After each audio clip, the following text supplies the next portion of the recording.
দেখতে দেখতে এক যুগ অতিক্রান্ত করল বিপাশা আর্ট অ্যান্ড ক্রাফট।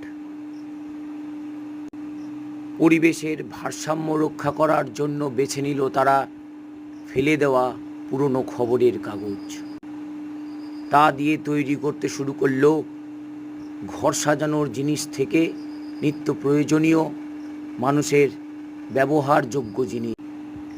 তারপর পশ্চিমবঙ্গ রাজ্য সরকারের সহযোগিতায় তারা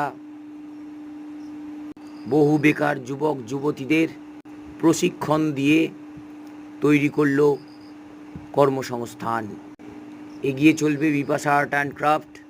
আগামী দিনে আরও প্রচুর বেকার যুবক যুবতীদের কর্মসংস্থান সৃষ্টি করবে বিপাশা আর্ট অ্যান্ড ক্রাফট।